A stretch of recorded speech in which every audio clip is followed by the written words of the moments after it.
안녕하세요. 꿈라디오 도윤에 오신 것을 환영합니다. 저는 올해 43살이 된 결혼 생활 경험이 풍부한 아이 하나 키우는 여성입니다. 결혼 생활을 하다 보면 가족들만 신경 쓰기도 바쁜데 왜 이렇게 다른 잡다한 일들이 많은 걸까요? 특히 경조사를 챙기는 일이 너무 많은 부담이 되는 것 같습니다. 다른 분들은 매해 돌아오는 시댁 어른들 생일을 어떻게 준비하시나요? 저는 생일상 차리는 것이 너무 힘들어서 얼마 전에 전부 정리해 버렸습니다. 언제부턴가 어머니가 생일상에 대해 저에게 직접 통보를 해 오셨는데요.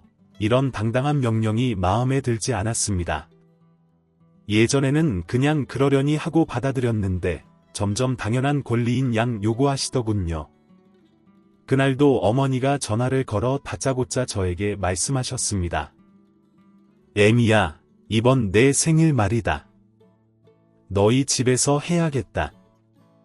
그렇게 알고 있어라. 이 말을 듣자마자 머리가 쭈뼛 서더라고요. 그래서 곧장 여쭤봤죠. 어머님, 왜요? 집에 무슨 일 있으세요? 생신이 내일 모레인데 갑자기 저희 집에서 어떻게 준비하나요?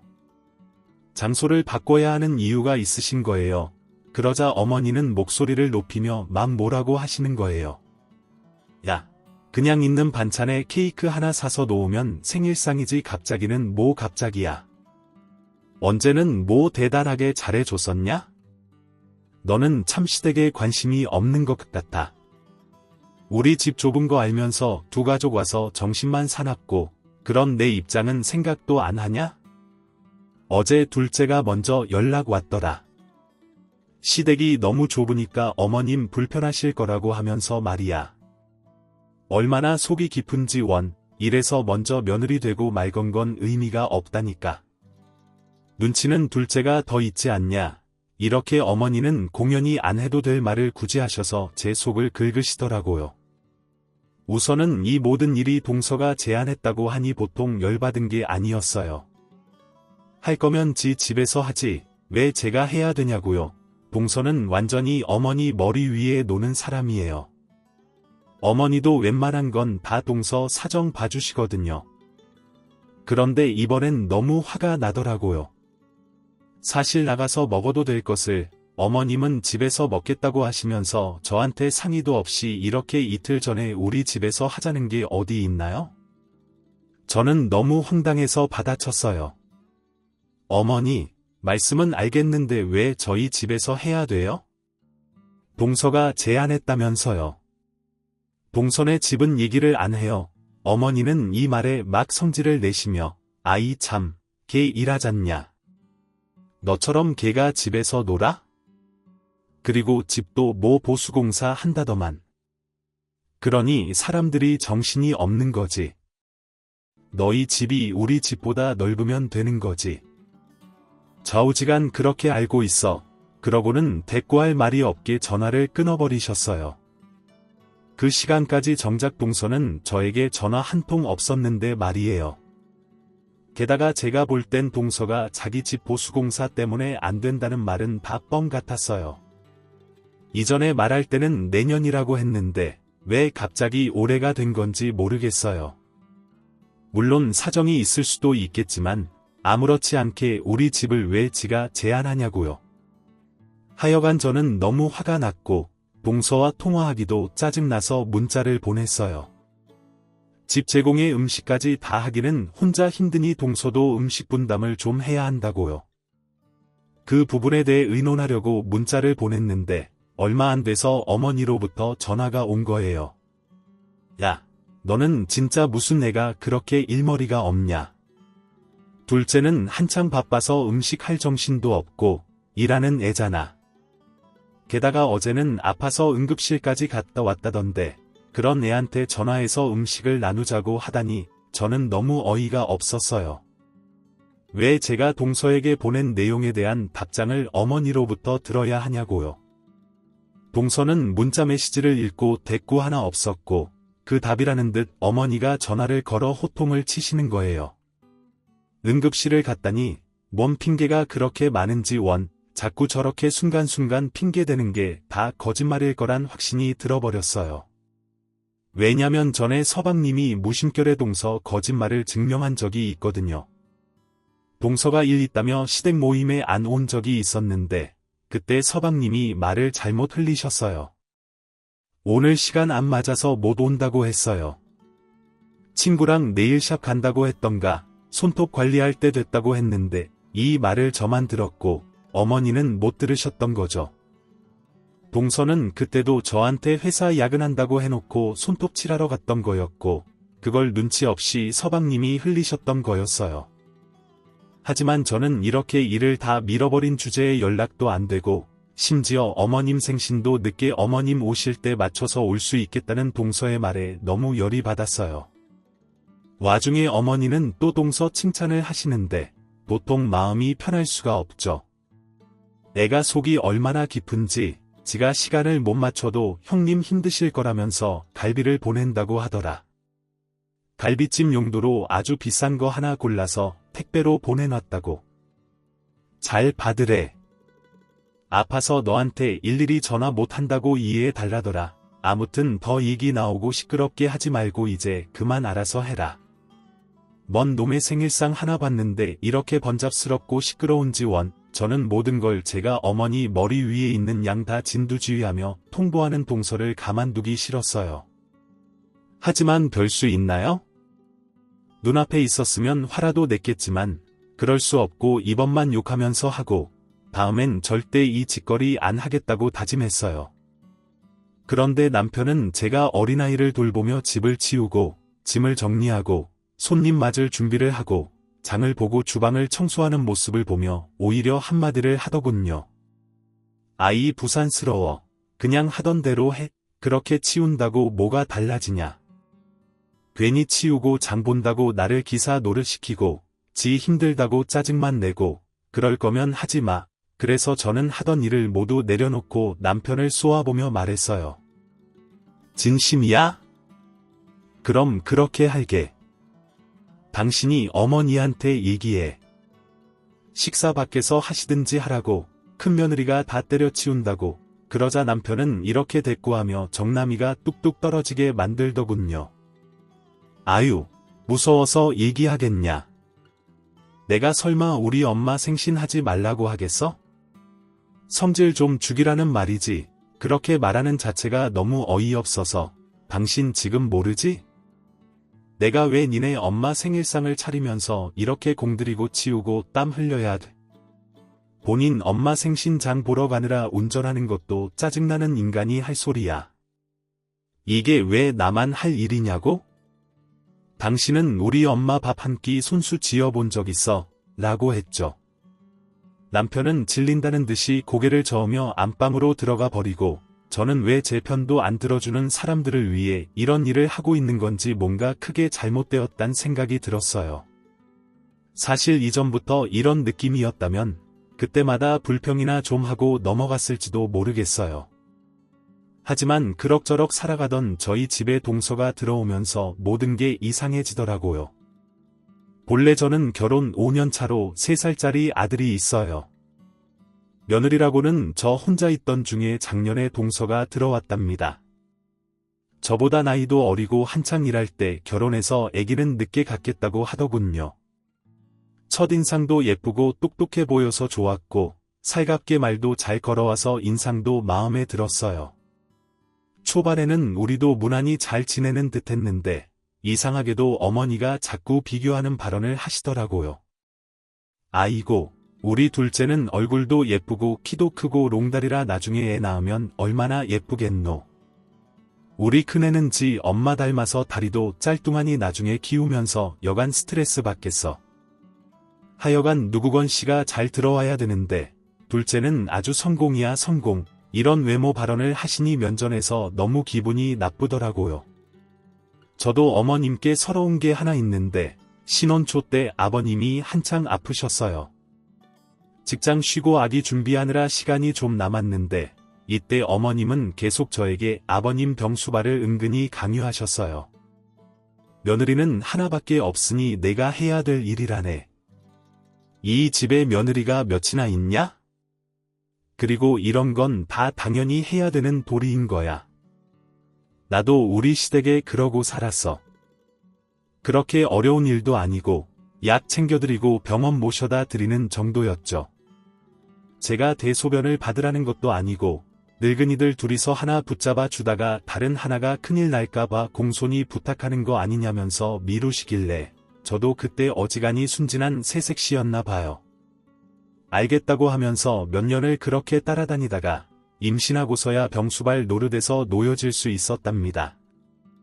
하지만 그때도 어머니는 임신한 게 뭐가 그렇게 대수냐며 못마땅해 했고 그래서인지 훗날 며느리가 또 들어오니 저를 대놓고 무시하며 제가 몸부린 한을 그쪽에서 푸시는 것 같아요.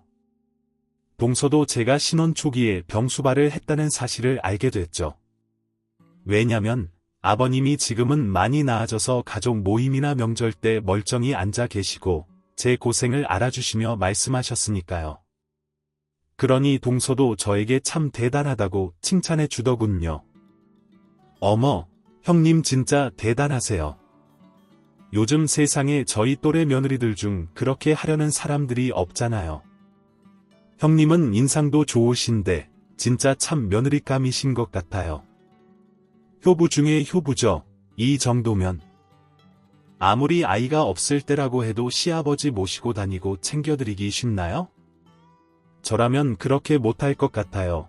이렇듯 동서는 눈치가 꽤 빠른 편이라 그런 일이 있었던 날은 꼭 저녁에 메시지를 보내왔어요. 형님, 아까 기분 좀 언짢으셨겠어요. 아마 어머니께서 나쁜 뜻으로 말하신 건 아니겠지만 저라도 그런 얘기 들으면 기분 안 좋았을 거예요. 오늘 기분 후를 푸시고 주무세요. 이런 식으로 달래는 내용으로 연락을 해오니 참 속 깊고 착하다는 생각을 했던 거예요. 그런데 시간이 지나고 나서야 저는 이게 아주 큰 착각이었다는 것을 뼈아프게 깨닫게 됐답니다. 세상 천사같이, 아니 얼굴조차도 천사같이 예쁜 동서의 인상이란 제가 너무 지쳐있고 힘들 때라 분별력이 없어서 그렇게 느꼈나 봐요. 얼마 안 있어 우리 시부모님 입장에서는 두 아들네 부부까지 모인 완벽한 명절을 보내게 되셨죠. 이때 시댁에서 모이게 되었고 저는 늘 저 혼자 산더미같이 일을 해왔어요. 동서도 들어왔겠다. 본인 입으로 자기가 같이 팔 벗고 나서서 돕겠다 했으니 이걸로 연락을 했었답니다. 그런데 얘기를 듣다 보니 어째 제가 생각했던 것과는 달리 업무 분담이 하나도 안 되고 하나도 해결되는 게 없는 듯한 느낌인 거예요. 형님, 그럼 잡채랑 떡이랑 갈비랑 이런 것들이 있어야 된다는 거죠. 맛있겠다. 어른도 좋아하시겠어요. 그런데 저는 이런 거 처음 해봐서요. 그럼 저는 잡채랑 떡이랑 과일들을 사갈게요. 직접 하면 좋은데 요리를 정말 못해서 괜히 민폐 끼칠 것 같거든요. 이건 제가 책임질 테니 형님은 하지 마세요. 이렇게 말을 하면서 결국 필수로 손이 가야 되는 건 다 저한테 오고 사서 해결할 수 있는 건 전부 동서가 하게 된 거예요. 우리 어머니는 전도 직접 다 부쳐 먹길 원하는데 동서는 계속 그걸 저한테 미루더라고요. 제가 그쪽에 재주가 없어서 사다 드릴 수는 있는데 어머니가 안 좋아하시겠죠. 가서 직접 요리해야 되는 건 과일 깎기 정도밖에 할 수 없어서 도움이 못 돼 죄송해요, 형님. 그러면서 계속 저한테 연신 미안하다고 하니 머릿속으로 대충 일 돌아가는 걸 생각해 봤을 때 저만 일거리가 많을 것 같아도 답이 안 나오더라고요. 우선 저도 혼란스러워 알겠다고 하고 명절날 일찍 오라고만 하고 전화를 끊으려고 했어요. 그런데 동서가 이렇게 말하는 거예요. 형님 죄송한데 저 그렇게 일찍 못 갈 것 같아요.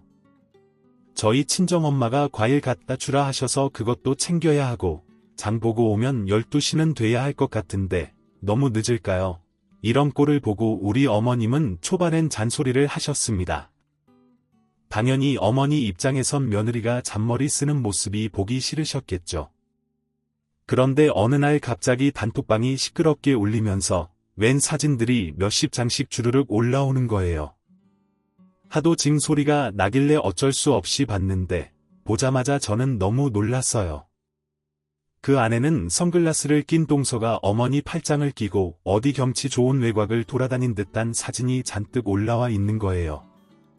이게 뭔가 싶어서 저는 곧장 동서에게 전화를 걸었어요. 동서는 아주 안타깝다는 듯 그러면서도 별일 아니라는 어투로 말을 하더군요. 어머, 형님 맞아요. 저희 부부랑 어머님 아버님이랑 같이 1박 2일로 여행 다녀왔어요. 사실 말씀드리려다가 저번에 형님이 시간 맞추기 힘들다고 하셔서요. 그리고 영준이 열난다고 들어서 차마 같이 가자고는 말씀 못 드렸어요. 생각해보니 우리 애가 열이 나긴 했는데 그 사실도 어머니가 딴 일로 저한테 전화하셨을 때 말씀드린 거였거든요.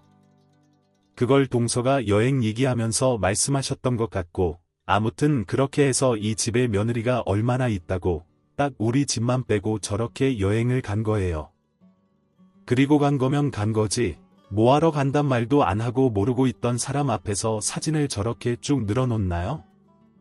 아주 어머니랑 소풍을 가고 맛집 사진을 올리고 난리가 났더라고요. 저는 어이가 없어서 아무런 대꾸도 안 하고 있는데 눈치 정말 대단히 없는 우리 남편은 거기서 또 댓글을 달고 앉았어요. 이야, 엄마 아버지 너무 좋으셨겠다. 우리가 못해 드린 일을 재수씨가 다 해드리네. 바빠서 함께 못 갔지만 그래도 너무 고마워요. 이렇게 달아 놓은 걸 보고 동서는 감사하다면서 아양을 잔뜩 떨고 있으니 저만 이 집안에서 돌연변이 같더라고요. 여기에 화가 나 있던 저는 점점 이놈의 시댁과 늘 남의 편 같은 우리 남편에게 회의가 느껴지고 있었는데요. 여지없이 동서는 아주 독불장군이 되어 자기 멋대로 행군을 시작하더군요. 아예 저를 배제해버리고 멋대로 그러더니 사람을 아주 손 위에 올려두고 갖고 놀면서 난리가 났어요. 형님, 저번에 같이 못 가서 서운하셨죠? 이번 주 토요일에 다 같이 가평 쪽으로 나갈까 하는데 시간 되시나요? 동서의 물음에 저는 몹시 짜증이 났고 곧장 안 간다고 말을 하려다가 마음에 품었던 말까지 하게 됐어요. 동서 나는 이렇게 갑작스럽게 얘기하면 일정을 못 맞춰 그리고 주말엔 우리 영준이도 체험하고 싶어 하는 게 많아서 거기 데리고 다니기도 바쁘고 나는 됐으니까 저번처럼 동서가 어머니 모시고 다녀오면 되겠네. 그리고 솔직히 말해서 나 이렇게 자꾸 급하게 모임 잡고 그런 거 불편해. 나는 애 때문에 애 컨디션도 보고 스케줄도 챙겨야 돼서 움직이기가 쉽지 않아. 명절이나 경조사 같은 건 협조하지만 이런 갑작스러운 모임은 다 못 맞춘다고. 그런데 이 말을 듣고 난 정서가 갑작스럽게 반박을 하더군요. 그것도 아주 버릇없고 딱딱하게 말이에요. 아, 형님은 제가 뭘 하던 다 마음에 안 드시나 봐요. 그쵸? 안 그래도 어머니가 원래 이런 일은 큰며느리가 해야 되는데 제가 다 한다고 기특하고 미안하다고 그러셨거든요. 제 딸은 분란 안 나게 하려고 노력하는 건데 많이 서운하네요. 형님, 여기서 저는 참을 수 없어서 더 뭐라 하려던 차 자기 직장이고 일해야 된다면서 일방적으로 전화를 끊어버리지 뭐예요? 전 잔뜩 골려진 이 느낌을 참을 수 없어 남편에게 곧장 전화했는데 저도 참 사람한테 얘기했어야지 뭘 믿고 남편한테 얘기했던 걸까요? 여지없이 동선의 편을 드는 거 있죠. 재수씨 말이 뭐 그리 틀렸소. 엄마한테도 잘하고 얼마나 대단해. 좋은데 같이 가자는 건데 우리가 못하는 그쪽 집이 다 해주잖아. 나는 너무 고맙기만 하던데 이 말에 저는 힘이 다 빠져서 전화를 끊었고 나만 점점 이상한 사람이 된 것 같고 마음이 외로워지더라고요. 그렇게 저와 동서 사이에 차가운 분위기가 돌며 한동안 단톡방은 조용했는데 이 분위기를 어쩔 수 없이 깨야 되는 날이 다가왔습니다. 바로 어머님의 생신이었어요. 어머니는 꼭 생일상을 받아야 된다고 생각하는 주의라 늘 피곤해하면서도 차려왔답니다. 하지만 앞에서도 말했지만 동서는 굳이 생신을 시댁이 아닌 저희 집에서 하자고 지 멋대로 어머니에게 제안을 했고요. 어머니는 아주 신나서 받아들이시곤 저에게 이러저러한 주문들을 하셨답니다. 동서는 또 이 핑계 저 핑계 대면서 거짓말해가며 곧 적어도 지는 제 시간에 못 온다고 전날 아주 고급진 갈비를 택배로 보내셨고요. 그걸 받아들고 욕부터 스멀스멀 올라왔지만 별 수 없으니 우선은 참았어요. 이 폭염의 땀으로 샤워를 해가며 잡채에 뭐에 이것저것 갈비찜에다가 많은 것들을 했답니다. 음식 같고 까탈스럽게 구는 시어머니 덕분에 이 더위에서 질식사할 것 같은데도 내내 창문 열고 환기시켜가며 전 부치고 생선 굽고 정말 많은 것들을 했어요. 와중에 어머니는 또 전화를 걸어서 이런 주문까지 하시더군요. 얘 큰애야, 네 아버님 혈압 조절해야 되니까. 짜게 하면 안 된다. 야채도 적당히 들어가게 해야 되고 건강식도 있어야 돼. 이 말에 얼마나 얼척이 없던지 내 생일 때 돈 10,000원도 롤케이크 하나 준 적 없는 사람이 진짜 웃기지도 않더군요. 어쨌든 드디어 어머님 생일이 되었고 저는 한껏 식탁을 꽉 채웠어요. 남편과 서방님과 동서 3사람 모두 직장인이랍시고 싹 다 늦게 들어오더군요. 동서는 절 보자마자 해맑게 인사하는데 전 대꾸도 하지 않았어요. 그걸 보고 동서는 바로 어머니 옆에 착 달라붙어서 또냥냥거리면서 애교를 부리고 일어날 줄을 모르더라고요. 아무튼 그렇게들 앉아 식사를 시작했고요. 저는 너무 덥고 그제서야 에어컨을 켜 고로 정신이 정말 혼미할 지경이었어요. 나물 좀 먹다가 이제 갈비찜에 있는 고기를 덜어가지고 맨밥이랑 먹으려 치는데 갑자기 어머니가 냅다 제 고기를 훅 집어 가시는 거예요. 큰애 너는 등치가 산만해서 살 좀 빼야 돼. 밥 좀 작작 먹어라. 너도 아버님이랑 얘기해. 다이어트 좀 해야 돼. 여기 이거 봐라. 아이그 야채 좀 넣으라고 했더니 이 좋은 고기 갖고 찝을 하면서 뭔 당근을 이렇게 때려 넣었어. 에휴 이거 얼른 받아라. 당근 먹어. 내가 당근 골라줄 테니까. 너 다 갖다 먹어라. 그러면서 제 앞접시에 정말 너무 복 없이 탁탁 당근만 털어가지고 내려놓으시는데 순간 어지럽더라고요. 와 나는 이 음식 한다고 땀이 뚝뚝 떨어지게 고생하며 뭐 먹지도 못했는데 이게 뭔 짓인지 납득이 안 됐어요. 그런데 옆에서 동서는 얼굴이 아주 올록볼록 웃음나는 걸 참고 있는 모양새가 너무 거슬리고 화가 나더라고요. 본인은 그놈의 백화점 고급 과일과 용돈 봉투 얼마 내밀면서 자기만의 어떤 도리를 하려는 듯했어요. 정말 너무 얄밉게 딱 저것만 갖고 들어왔고 나눠서 같이 했어야 될 일을 저 혼자 다 했음에도 그 어떤 언급도 없었어요. 있는 대로 스트레스는 받고 열이 오르고 내 앞접시를 치덕치덕 뒤적어낸 어머님 때문에 밥맛은 다 떨어지고 등은 아직 땀으로 다 젖었는데 이때 또 동서가 이렇게 짓거리는 거예요. 아주 작게 지 남편에게 속삭이더군요. 물론 저한테는 잘 들리게 말이에요. 고기 냄샌가 했는데 땀 냄샌가 봐. 너무 역해. 오빠 창문 좀 열어놔 주라. 덥긴 한데 냄새 때문에 밥이 안 넘어간다. 그러자 서방님은 뭔 냄새가 나냐면서 그냥 먹으라고 귀찮아하고 남편은 그 말을 듣고 저를 훑어보는데 참 여러모로 비참하고 성질이 나더라고요. 전 이때 아마 눈에 보이진 않았겠지만 머리 위로 굴뚝이란 게 있다면 뭔가 펄펄 끓어오르며 쏟아지지 않았을까 싶었어요. 그 정도로 열이 오르고 올라 혼자 씩씩거리고 있는데 동서는 이 상황조차 저를 굴리고 싶었는지 너무 못돼 먹게 약을 올리는 거예요. 형님 갈비 되게 맛있게 된 것 같아요. 근데 고기가 너무 질겨진 것 같은데 제가 고를 때 사장님이 그렇게 고기 연하고 부드럽다고 칭찬하셨거든요. 혹시 물 올려놓고 까먹으셨던 거 아니에요? 너무 쫄아진 것 같아요. 고기 잘라야 될 것 같은데 저 가위 좀 주세요. 이 말이 끝나자마자 어머님은 옆에서 제 등짝을 찰싹들이며 으이그 니가 너무 삶았나 보다 빨리 갖다 주라고 하는데 여기서 폭발했어요. 동서가 갖다 먹어 저기 가위 있잖아. 그렇게 말하고 저는 동서를 쳐다보지도 않았어요. 근데 한창 조용하길래 동서 쪽을 쳐다봤더니 눈을 한껏 치켜대면서 억지로 웃어 보이며 지금 제가 한 말이 뭔 뜻인지 모르겠다는 표정을 짓더군요. 이게 어디서 이 악물고 기싸움하고 나를 시켜대나 싶어 저도 복이 확 올랐어요. 저기 있다고 했잖아. 안 들려? 필요한 사람이 갖다 먹으면 되잖아. 있잖아. 동서 내 행색을 보면 알겠지만 나 오늘 종일 꼬박 서 있다가 이제 뭐 좀 먹겠다고 앉았어. 밖에서 일하고 온 동서도 힘들겠지만 설마 나는 편할 거라고 생각하는 건 아니지. 동서도 같이 해야 될 일인데 내가 다 맡아서 한 거야. 그럼 고마워할 줄 알아야지 어디 이리 가라 저걸 갖고 와라 시켜 그러자 남편이 대수롭지 않다는 듯 제 앞에서 손을 저으며 그러더군요. 아이 참 당신 왜 그래 진정해 진정 그래 당신 힘든 거 인정한다고 근데 이렇게 분위기 망치면서 앓는 소리 하면 안 되지 엄마 생신이잖아. 기껏 고생은 고생대로 다 해놓고 분위기 개판으로 만들 거야. 힘들게 준비했다면서 본인이 이렇게 갱판 놓으면 어떻게 갈비찜 하나 갖고 이렇게 크게 싸우고 하는 것도 진짜 기가 막혀 그 일이다. 당신 아랫사람 앞에서 이게 뭐 하는 거야.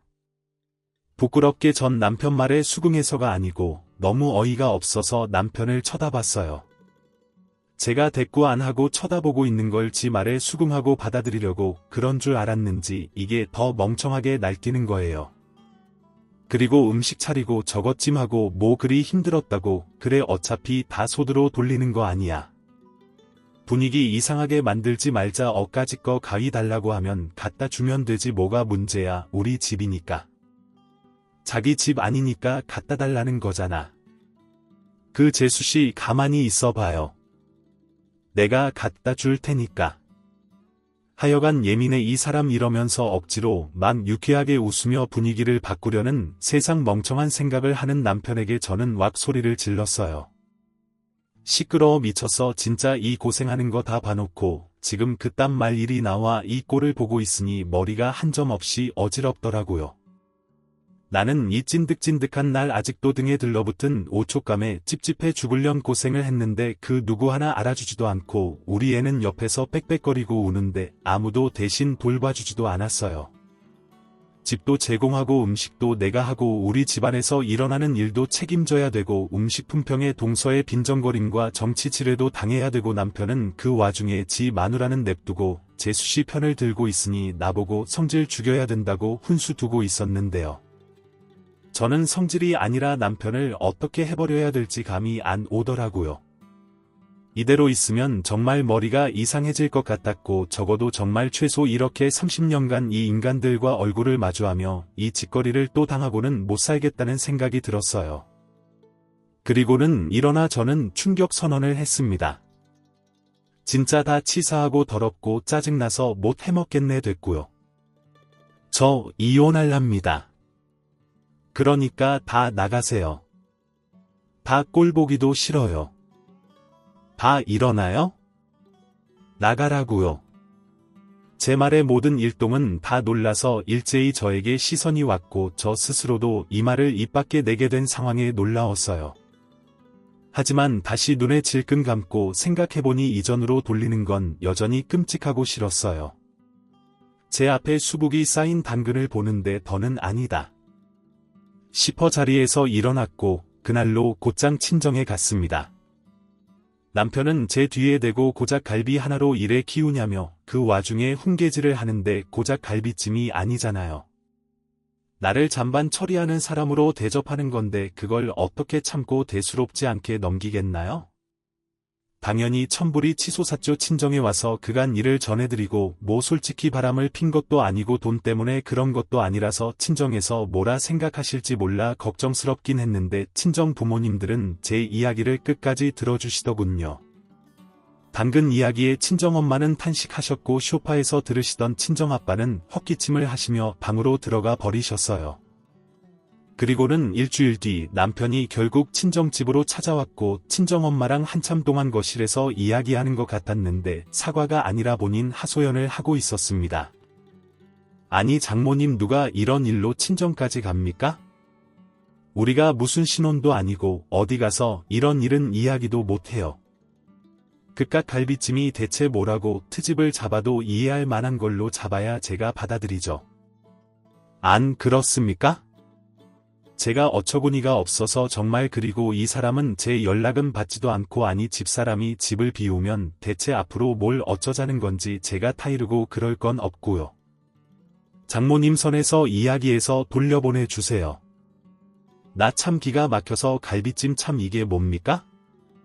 창피하게 남편은 사과를 하러 온 사람의 태도가 아니었습니다. 친정엄마도 그 모습이 기가 막히신지 아무 소리 하지 않으셨고요. 저는 방에 있다가 또 혈압이 올라서 당장 거실로 나가 소리를 내지르고 싶었지만 남편이 초인종 눌렀을 때 엄마가 알아서 해보겠다고 하셨기에 보고만 있었거든요. 근데 그 순간 친정아빠가 접시를 하나 들고 터벅터벅 우시더니 제 남편 앞에 턱하니 내려놓으시는 겁니다. 사위가 왔는데 뭐라도 내어줘야지 그렇게 좋다고 한다며 자네도 온 김에 많이 먹고 가게나 하시며 흙도 씻지 않은 당근을 수북히 접시에 올려놓으시고는 남편 앞에 놓는 겁니다. 남편은 그 모습을 보고 얼굴이 확 굳더라고요. 장인어른 지금 이게 아니 이걸 어떻게 먹으라는 겁니까? 지금 저한테 일부러 이러시는 거예요. 그러자 친정아빠가 안방에서 종이 한 장을 들고 나오시더니 방에 있던 저를 부르시더라고요. 방에서 가슴 졸이지 말고 나와봐라. 어차피 너희들끼리는 그동안 살면서 충분히 이야기하고 봤을 거 아니야. 저는 방문을 열고 나갔고 남편은 저를 보자 얼굴을 찌푸리며 한숨을 푹 쉬더군요. 그래 우리 딸 이야기도 그날 충분히 들었고 사위 입장도 아주 넘칠 정도로 충분히 들은 것 같구나. 그럼 너희들 생각은 어떤 거냐? 같이 살 거야? 아니면 그날 이야기처럼 그만 정리할 거야? 너희들도 생각한 게 있을 거 아니야. 남편은 굳은 얼굴로 저를 빤히 쳐다봤고 끝까지 사과 한마디 하지 않는 남편 모습을 보니 저는 더 확실해졌네. 그래서 솔직하게 말씀드렸죠. 주변 가족들 생각하면 죄송스럽긴 하지만 저는 더 이상 그런 취급받으면서 못 살 것 같아요. 그러자 남편이 한숨을 푹 쉬며 아니 고작 갈비찜이잖아. 그렇게 갈비가 뜯고 싶으면 내가 올라가는 길에 배 터지게 사줄게. 일주일씩이나 시간을 줬으면 당신도 생각을 해봤을 거 아니야. 동생이랑 재수씨 앞에 놓고 나이도 더 많은 사람이 창피하지도 않아. 우리 부모님 심정은 어떠시겠냐고. 그것도 생신날 말이야. 그 순간 친정아빠가 종이 한 장을 저희 앞에 올려놓으시다니 저만 쳐다보며 그러시는 겁니다. 그래 알았다. 정리해라. 앞길이 구말리 같은 인생인데 본인이 싫다고 하면 그만두는 게 맞지. 굳이 우리 허락이 필요한 건 아니겠지만 난 우리 딸 생각이 그렇다면 이혼해라. 우리 눈치 볼 필요 없어. 아니 장인어른 호통을 치고 말려도 부족할 판인데 이혼 소리를 먼저 하시다뇨. 이게 무슨 상황입니까? 세상 어느 부부가 갈비집 때문에 이혼을 하냐고요. 이혼 사유는 뭔데요? 갈비찜 갈비 당근이 많아서 주변 사람들이 비웃어요. 대체 왜 이러십니까? 그러자 친정아빠가 종이를 확 펼치시며 그러셨어요. 이 찜통 같은 날씨에 시어미 생일상을 차려다 줬는데 갈비 따위로 우리 딸 무시하는 건 잘한 짓이고 갈비찜으로 이혼하는 게 뭐 어때서? 갈비보다 더 한 걸로 돈 10,000원 한 장으로 수십 년 인간관계가 무너지는 게 그게 사람 관계라는 거라네. 세상 어느 딸 가진 부모가 자기 딸이 남의 집 가서 저딴 취급을 받는데 당장 쫓아가 줄줄이 따귀를 올려도 시원찮을 판에 어디로 와서 훈계질을 하는 건가? 자네는. 친정아빠가 호통치시자 남편은 꼬리를 확 내리며 아니 그건 그때 상황이 재수씨가 몸이 안 좋고 바쁘기도 했고요. 저희 본가 집이 좁아서 급하게 장소를 바꾸느라 그런 건데요. 됐네. 자네는 재수씨랑 결혼했나? 지가 누구랑 결혼한지도 모르는 거야. 챙겨야 될 여자는 주방 구석에서 그 고생을 하고 있는데 아무튼 나도 그날 일 듣고 생각 많이 했고 이거 받아라. 어차피 이혼하고 나와서 할 것도 없잖아. 차라리 잘 됐어. 어차피 할 사람 없어서 가게도 정리하려고 생각 중이었는데 요즘 손님이 늘어서 못 접고 있었거든. 너가 맡아서 해봐라. 혼자 살기에 넘치고도 충분할 만큼 돈은 벌 수 있을 게다. 아니 장인어른 가게 주신다는 말씀은 없으셨잖아요. 이게 무슨 갑자기 왜 이러세요? 그럼 내 가게를 내 딸에게 주지 누구에게 주겠나? 그러자 남편이 서류봉투를 집어들며 갑자기 무릎을 꿇더라고요. 장인어른 용서해 주세요. 제가 생각이 짧았습니다. 그러자 친정아빠는 자리에서 일어나시며 그러셨어요.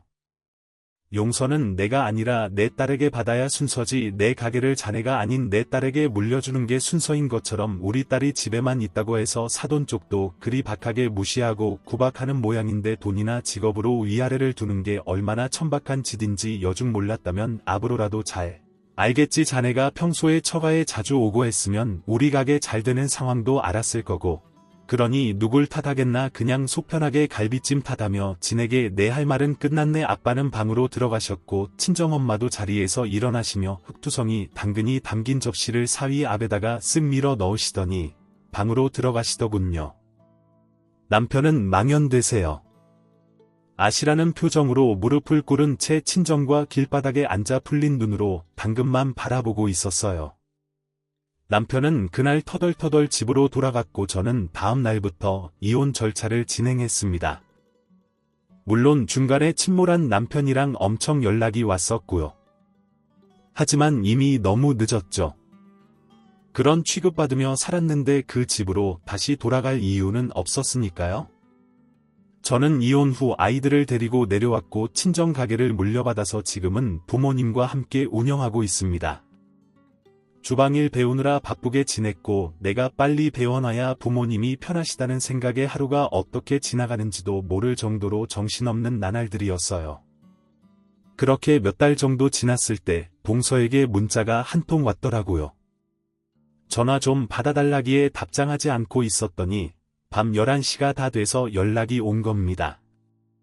쉽지 않았죠. 그리고는 다음날 장문의 문자 한 통이 턱 하고 왔는데 동서는 참 마지막까지 가관이었습니다.